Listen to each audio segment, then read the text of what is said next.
Video में दी हुई जानकारी इंटरनेट से ली गई है। हम इस वीडियो में किसी भी दवाई का प्रचार नहीं करते। किसी भी दवाई को इस्तेमाल करने से पहले एक बार डॉक्टर से जरूर सलाह लें। अगर आप इस वीडियो को देखकर किसी दवा का उपयोग करते हैं और आपको कोई साइड इफेक्ट होता है तो उसमें हमारी कोई जिम्मेदारी नहीं होगी। बहुत ही ज्यादा सोचते हैं, दिन भर सोचते ही रहते हैं और आपके सोचने पर आपका कंट्रोल नहीं है, तो यह वीडियो आपके लिए काफी महत्वपूर्ण हो सकता है, क्योंकि आज के इस वीडियो में हम ऐसे ही एक दवा के बारे में जानेंगे जो इस प्रकार के मेंटल डिसऑर्डर को ठीक करने के लिए प्रयोग लाई जाती है, जिस दवा का मूल नाम है फ्लुओक्सामिन टेबलेट। हम जानेंगे फ्लुओक्सामिन क्या है, किस तरह से कार्य करती है, किन किन स्थितियों में इसका प्रयोग लिया जाता है, यूजेस क्या है, किस नाम से इसको मेडिकल स्टोर पे खरीदा जाता है, कितनी मात्रा इसकी ली जाती है जिससे कि अच्छा असर मिलता है, और इसके साइड इफेक्ट क्या है, और भी इससे जुड़ी हुई महत्वपूर्ण बातें इस वीडियो में हम जानेंगे। इस वीडियो को बिना स्किप किए अंत तक देखें जिससे कि पूरी जानकारी आपको मिल सके। हेलो फ्रेंड्स, नमस्ते दोस्तों। फ्लुओक्सामिन टेबलेट एक एंटी डिप्रेसेंट दवा है जो SSRI selective serotonin reuptake inhibitor medicine है, और ये शॉर्ट एक्टिंग SSRI मेडिसिन है जो हमारे मस्तिष्क में केमिकल मैसेंजर सेरोटोनिन के लेवल को इंक्रीज करता है, बढ़ाता है, जिससे कि बीमारी के फिजिकल तथा साइकोलॉजिकल दोनों सिम्टम्स को कंट्रोल किया जा सके। यहाँ पर अगर इस टेबलेट की स्ट्रेंथ की बात करें तो यह टेबलेट 4 अलग अलग स्ट्रेंथ में अवेलेबल है, जिसमें 25 मिलीग्राम, 50 मिलीग्राम, 100 मिलीग्राम तथा 150 मिलीग्राम की स्ट्रेंथ है, जो मरीज को नीड के अकॉर्डिंग दिया जाता है। अब इस टेबलेट के यूजेस को भी जान लेते हैं, किन किन बीमारियों में इसका प्रयोग लिया जाता है। तो जैसा कि यह एक मेंटल डिसऑर्डर को ठीक करने वाली दवा है, एंटी डिप्रेसेंट दवा है, तो मुख्य रूप से मानसिक बीमारियों को ठीक करने के लिए इसका प्रयोग लिया जाता है। और मानसिक बीमारी में सबसे पहला बीमारी है एंजाइटी डिसऑर्डर। यह एक प्रकार की बीमारी है जिसमें व्यक्ति को भविष्य लेकर चिंता रहती है, व्यक्ति डरा हुआ रहता है और भविष्य की इतनी चिंता करता है कि उसका वर्तमान ही बिगड़ जाता है। और यह एंजाइटी डिसऑर्डर अलग अलग प्रकार का होता है, जैसे कि generalize anxiety disorder, social anxiety disorder तथा पैनिक डिसऑर्डर। इन सभी में इस दवा का प्रयोग लिया जाता है और एंजाइटी डिसऑर्डर को ठीक करने के लिए बहुत ही अच्छी यह दवा है। इसके अलावा इस दवा का प्रयोग OCD ऑब्सेसिव कंपल्सिव डिसऑर्डर नाम की बीमारी में भी किया जाता है।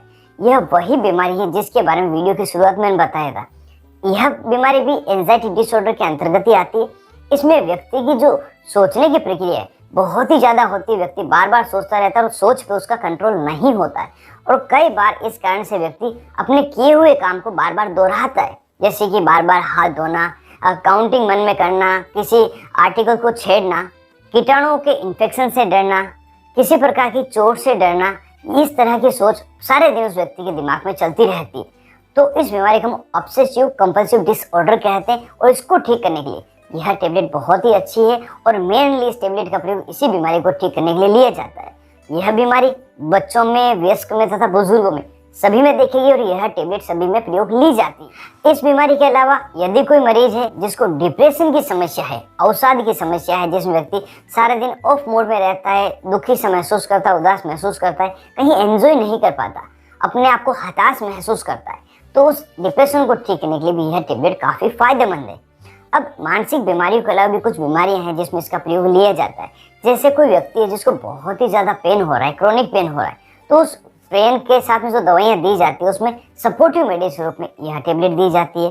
किसी व्यक्ति को पोस्ट ट्रॉमेटिक स्ट्रेस डिसऑर्डर हो, मतलब किसी ट्रॉमा की स्थिति हो गई, जैसे एक्सीडेंट हो गया हो, कोई बड़ी बीमारी हो गई हो, वैसे उससे तो उसने कवर कर लिया हो, लेकिन उस कारण से उसे स्ट्रेस हो गया हो, तो उस स्ट्रेस को ठीक करने के लिए, जो बीमारी के कारण, एक्सीडेंट के कारण मन में डर बैठा है, उस डर को हटाने के लिए भी इस टेबलेट का प्रयोग लिया जाता है।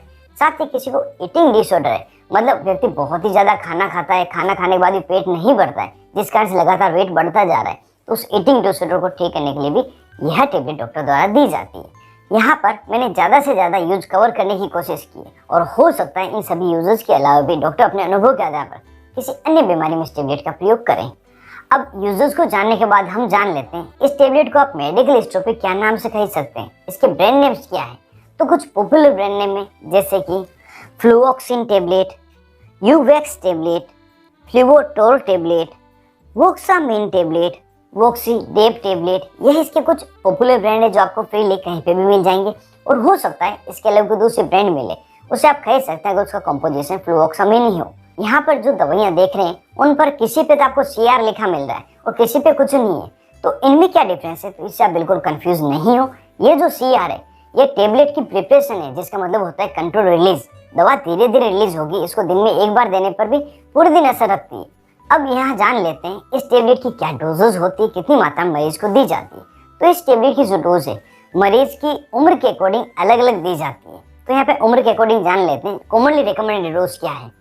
अगर किसी बच्चे की उम्र 8 साल से लगा 11 साल तक की है तो उस बच्चे को शुरुआत में 25 मिलीग्राम की टेबलेट दी जाएगी और फिर मेंटेन डोज में 25 मिलीग्राम से लगाकर 200 मिलीग्राम की टेबलेट दी जा सकती है और मैक्सिमम प्रतिदिन 200 मिलीग्राम से ज़्यादा इस उम्र के बच्चों को नहीं देनी होती। उसके अलावा यदि कोई बच्चा जिसकी उम्र 11 साल से लगाकर 17 साल की है, उनमें जो इनिशियली टेबलेट शुरुआत की जाती है वह भी 25 मिलीग्राम ही होती है। इसे भी दिन में एक बार दिया जाता है और रात को सोते समय डॉक्टर द्वारा लेने की सलाह दी जाती है।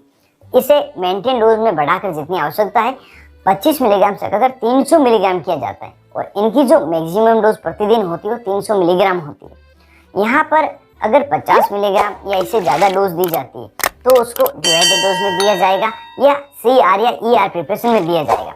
और जो डोज बढ़ाई जाएगी ये 4 या 7 दिन के बाद या दवा का असर देखते हुए धीरे धीरे बढ़ाई जाएगी। सिर्फ डॉक्टर ही बढ़ाते हैं, आपको इसे मन से नहीं बढ़ाना है। और अगर एडल्ट में इसकी डोज की बात करें तो 50 मिलीग्राम की टेबलेट रात को सोते समय एक दी जाती है और अगर ER फॉर्म में या CR फॉर्म में दी जा रही है तो 100 मिलीग्राम की टेबलेट दी जा सकती है।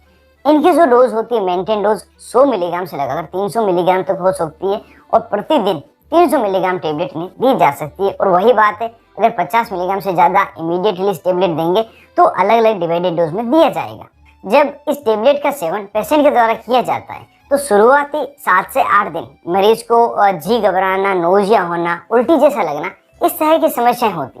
तो इससे आप बिल्कुल परेशान नहीं हो। शुरुआती 7-8 दिन लगेंगे, उसके बाद में धीरे धीरे अब स्वतः ही ठीक हो जाएगी। लेकिन कुछ लक्षण ऐसे हैं जो ये टेबलेट लेने पर आपको दिखाई देते हैं, तो इस टेबलेट को लेना बंद करना होता है। उसे हम दवा के साइड इफेक्ट कहते हैं। तो साइड इफेक्ट को भी यहाँ पे जान लेते हैं। कॉमनली जो साइड इफेक्ट देखे गए हैं उनमें नींद नहीं आना, मुंह में सूखापन रहना, नर्वसनेस हो सकती है, इनडाइजेशन की समस्या होना, नोजिया, वोमिटिंग होना, हार्ट रेट का बढ़ जाना, अपच की शिकायत होना, कॉन्स्टिपेशन होना, दस्त लगना, भूख का कम लगना, बहुत ज़्यादा नींद आना, इस तरह की कुछ समस्याएं हो सकती है। अगर ये या इसके अलग दूसरे अनडिजायरेबल इफेक्ट मिले तो तुरंत इस टेबलेट को लेना बंद करें और अपने डॉक्टर से मिलने, जैसे कि प्रॉपर ट्रीटमेंट दिया जा सके, इस टेबलेट की जगह कोई दूसरी टेबलेट दी जा सके। तो दोस्तों पूरी जानकारी थी फ्लुओक्सामिन टेबलेट के बारे में। उम्मीद करता हूँ ज़्यादा से ज़्यादा जानकारी मिलने के साथ वीडियो आपको जोर से पसंद आया होगा। यदि वीडियो आपको पसंद आए तो वीडियो को जोर से लाइक करें, ज़्यादा से ज़्यादा इसको शेयर करें जो किसी और की भी काम आ सके।